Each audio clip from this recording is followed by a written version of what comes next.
Good evening everyone, and welcome to the inaugural edition of Just Political Reality.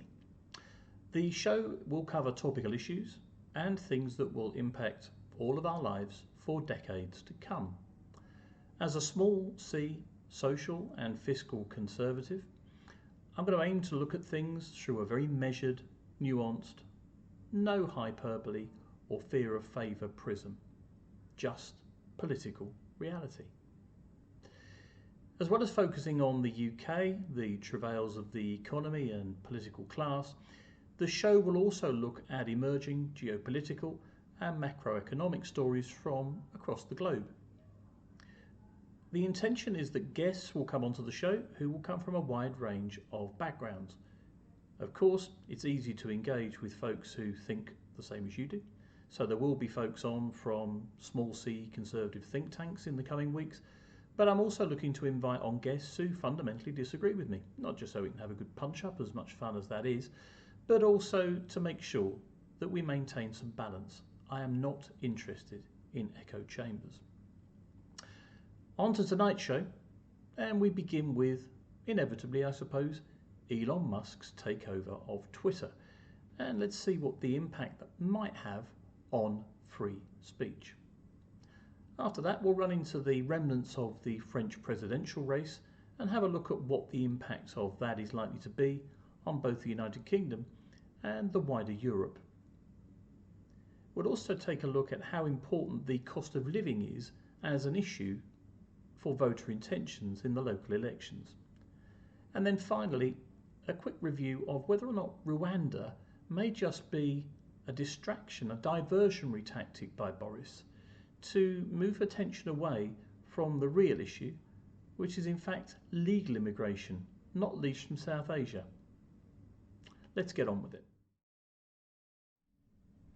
So Elon Musk buys Twitter, $43 billion, including $21.5 billion of his own free cash. That's a lot of money to have down the back of the sofa. Well done, Elon.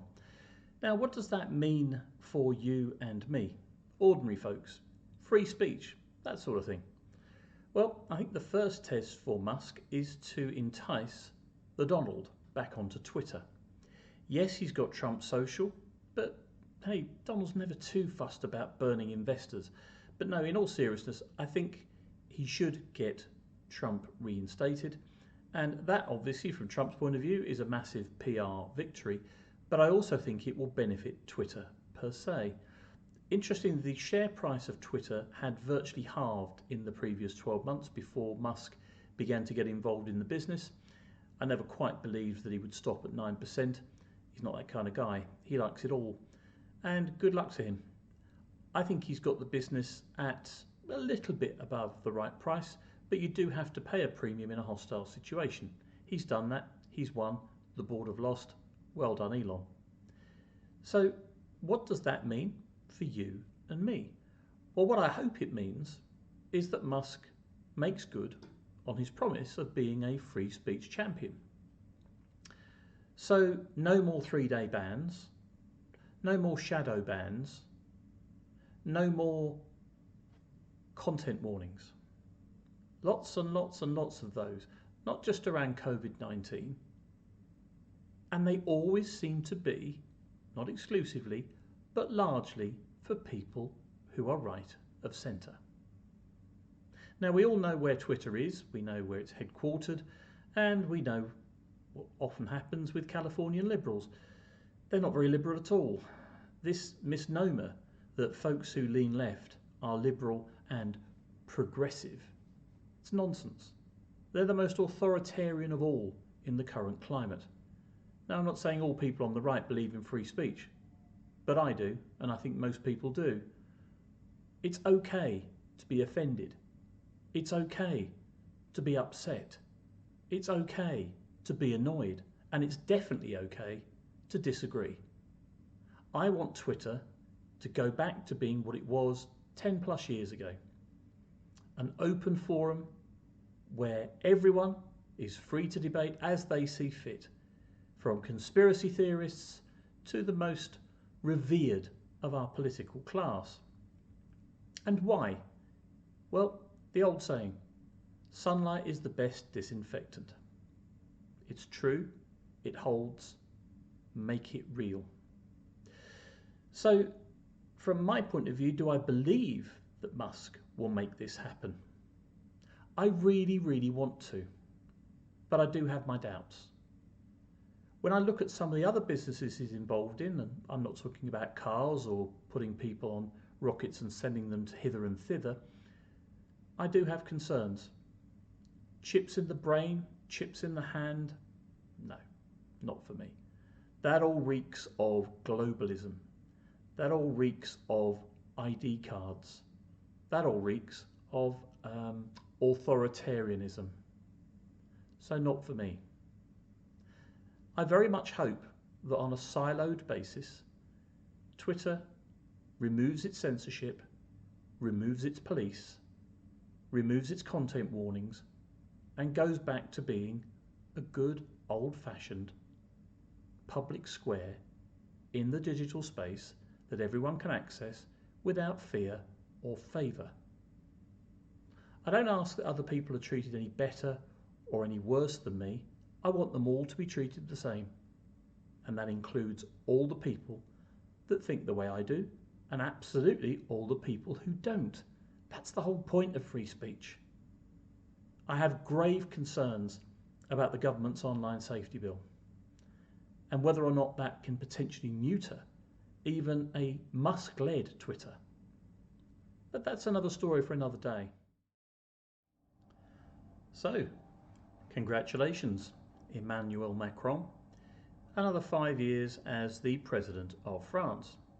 Yes, a narrower victory than 2017, and Le Pen 41.5% of the vote, first time that anyone from that particular flank of the right has ever polled that kind of number, but still 58.5 to 41.5, it's a good margin of victory.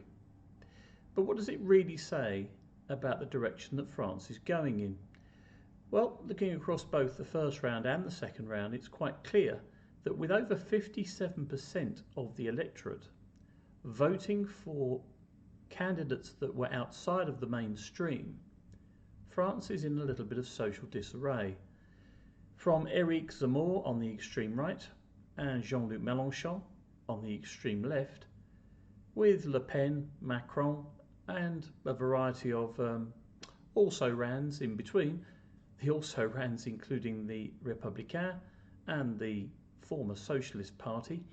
I say former because they're both essentially bust. Neither managed to even achieve 5% of the vote and get their deposit back. So they're in severe difficulties.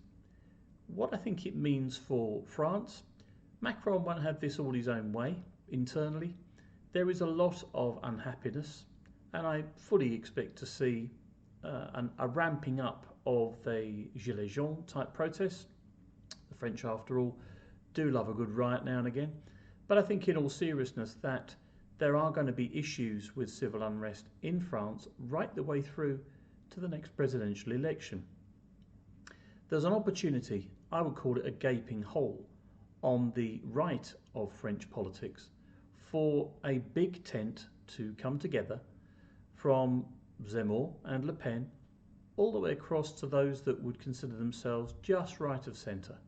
A huge opportunity for them to come, bearing in mind Macron, now in his second term, can't stand for a third. I believe that centrism by that point, having already been rejected, remember, by 4/7 of voters in the first round of this election, will be well and truly unpopular by 2027. The Le Pen name did her no favours in the end. I think also borrowing policies from the left, such as no income tax for the under 30s, at the same time being particularly tough on immigration, had a bit of a confused feel to it. For sure, she did manage to get quite a number of the younger folks to vote for her, but she did at the same time, despite rowing back on vows from 2017 to leave the European Union and the Euro, not convince the over 65s on whom their pensions they want paid in euros. They have a long memory. They remember her father. Yes, he's been expelled from the party, But I'm afraid she just couldn't carry the day. So in terms of Macron, arguably, there's a vacancy now as the King of Europe, with Frau Merkel having departed stage left and Olaf Scholz already trying to tap dance his way through the minefield that is 40% dependency on Russian gas, at the same time trying to do the right thing by his fellow European Union partners. He's certainly no leader. And looking at Italy, where the Fratelli d'Italia, the populist right-wing party there, is doing very well, with elections coming up next year, that'll be the EU's next challenge. But what of Macron then? I expect to see Macron strut the world stage, putting himself up to his full 5 foot not much, and basically dishing out some serious hard penance to anyone that dared utter the word Brexit or fishing. I don't think we're going to get our fishing rights back anytime soon in the way that they should be. I think that was another Boris concession to get Brexit done. Not sure Brexit is done if you speak to the good people of Northern Ireland. That's a separate issue. Not triggering Article 16. What does that mean? Probably a Sinn Féin majority, or not majority, but Sinn Féin-led Stormont going forward, and the inevitability seemingly that the Dáil Éireann will go the same way in 2024, an increased risk of a border poll. Anyway, back to France, back to Macron. Macron won't have all his own way. I'm not sure that La République En Marche will do that well in the elections in June. He may be able to stitch together an overall majority. He certainly will find other people willing to work with him, but it may slightly water down his programme. The main thing is, from a World Economic Forum perspective, their candidate won again. Quite remarkable. Globalism. Not for me.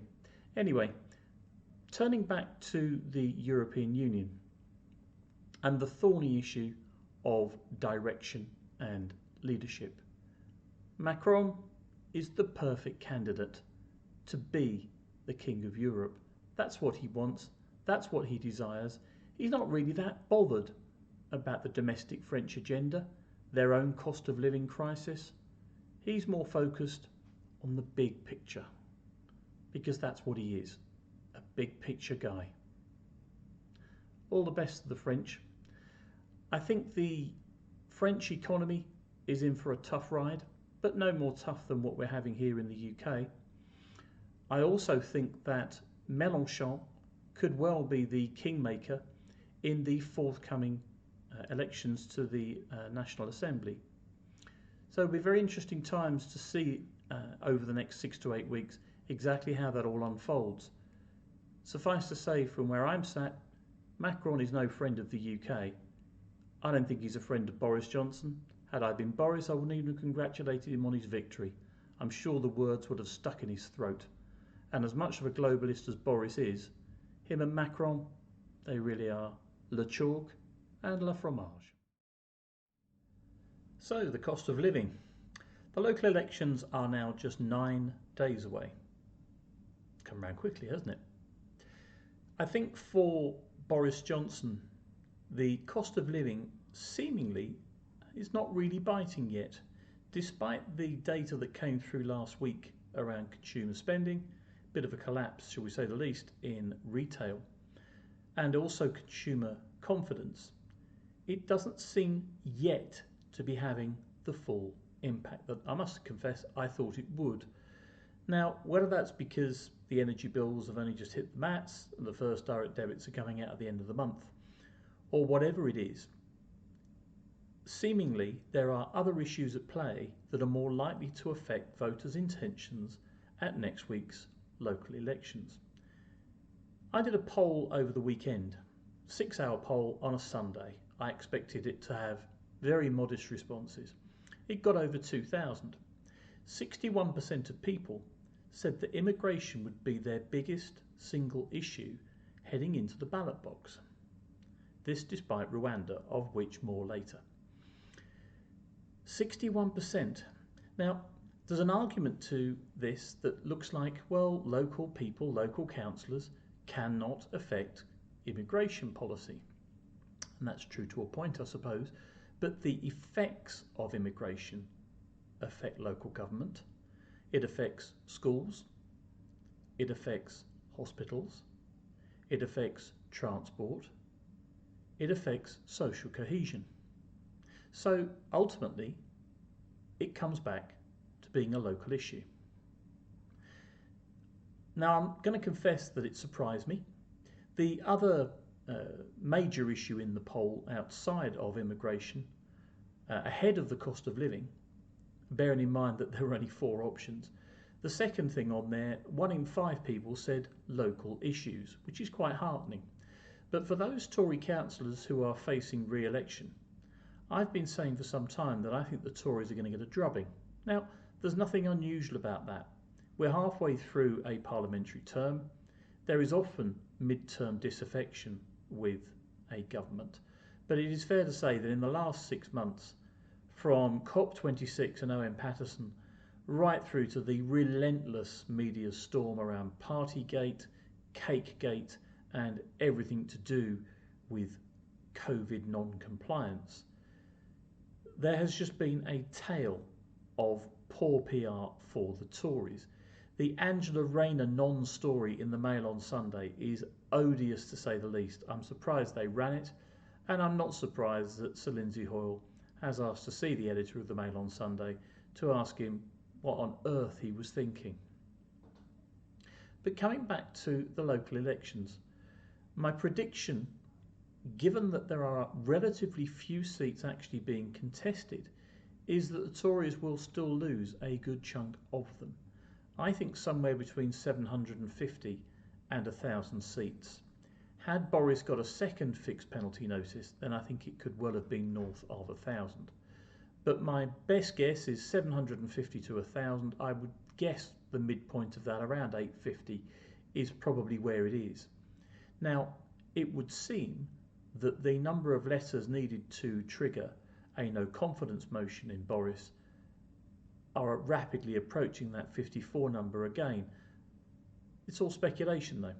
The only person who really knows is Sir Graham Brady, and inevitably he's not going to tell anyone until the magic moment. But would it be so magic? You see, I think there's a wider issue at play here. Yes, there is an agenda to get Johnson out, and certainly for the Ramonas, the Rejoiners, and all those hashtag FBPE folks, they would love his head on a pike. No question. Why? Because they want to rejoin the European Union. Keir Starmer respected the vote and then did everything he could to overturn it as shadow Brexit secretary. He's not to be trusted. He doesn't even know whether or not a woman has a penis. He does. He just doesn't want to say so. Because upsetting the identitarian wing of the Labour Party is not a good place to be. Not even for Sir Keir. Even when he hasn't got a beer in his hand. But returning to the local elections, looking at the areas that are being contested, this is not great ground for the Tories. They're not well represented already in terms of the London boroughs.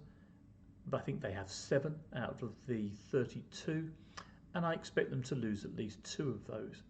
But I do expect to see a steady hemorrhaging of support across the country, including in the red wall areas.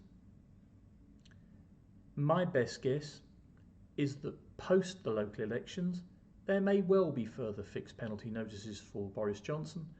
There may well be enough letters to trigger a no confidence motion. I think the only thing, frankly, that's keeping him in power is the paucity of alternatives. If you look at the Conservative front bench and the back benches, and do the same with the Labour Party, because they're in a similar state, where is the quality? From a Tory perspective, I don't see a Thatcher, a Lawson, God forbid even a Heseltine or a Ken Clarke. And if you look across the way, there's no Tony Benn, there's no Dennis Healey, there's no Dennis Skinner. What a terrible situation. Back to the local elections. Prediction: 750 to 1,000 seats go for the Tories, and with it, quite probably, immediately afterwards anyway, the triggering of a no confidence motion in Boris Johnson. I think he'll survive that, but I think he is rapidly heading for John Major territory. What does that mean? In simple terms, he's in danger of becoming a lame duck Prime Minister with a majority of 75. Let that just sink in. The biggest majority the Tories have had since 1987, and the Prime Minister is in danger of being a lame duck. The breaching of manifesto commitments, the, shall we say, casual relationship with the truth, and overall a feeling that after 12 years the Tories are running out of ideas may lead to them running out of power. But that's all for the general election. In the local elections, I wouldn't want to be a Conservative councillor standing. And so to the final segment of today's show. Is Rwanda a diversionary tactic? I have to say it is beginning to look increasingly that way. Very popular nationally, certainly with those of a certain age, and certainly those who believe that we have uncontrolled immigration in this country. But Rwanda addresses a very singular issue: channel crossings by illegal economic migrants, mainly men. So shuffling them off to Rwanda, good headlines, good optics. But then through legal immigration, a morphing of the arrival of people from South Asia, specifically India and Pakistan. Boris Johnson, when in India during the height of the vote last week to determine whether or not he should be referred to the Commons Standards and Privileges Committee, gave commitments to effectively open the British doors to an increasing number of South Asian migrants, legally. And this is the point. Rwanda tackles illegal economic migrants. Boris, however, is proposing to massively expand the number of people coming to this country from overseas territories. That is a far bigger problem. It's legal, it's almost state-sponsored. Now, we have at the moment, on average in the United Kingdom, a birth rate of 1.61 children per family.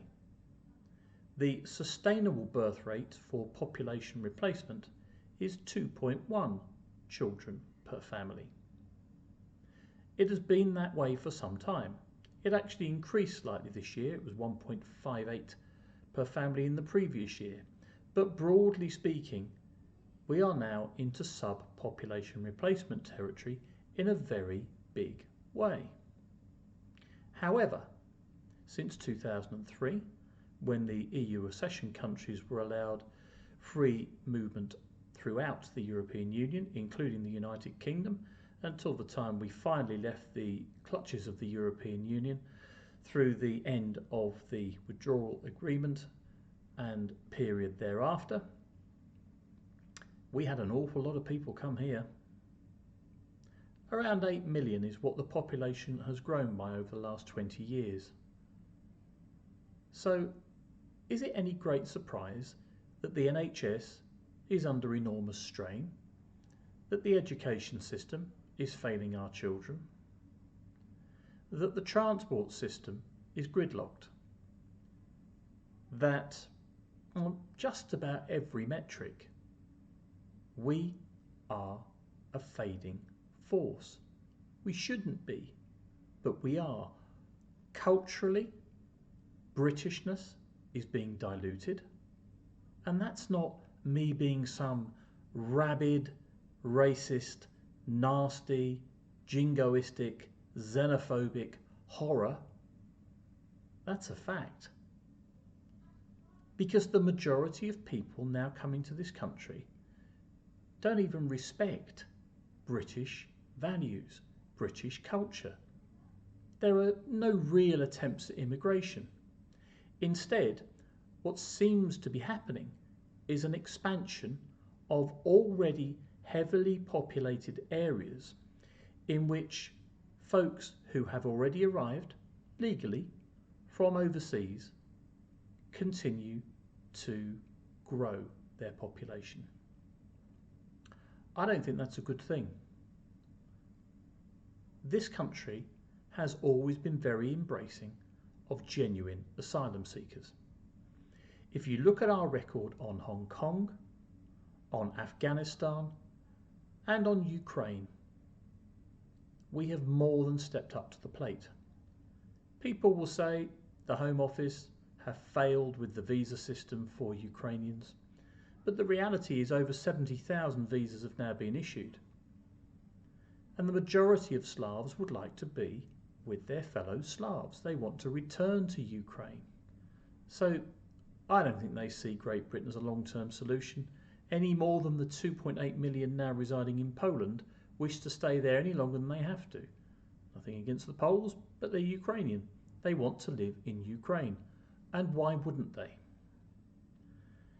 This issue causes me considerable distress.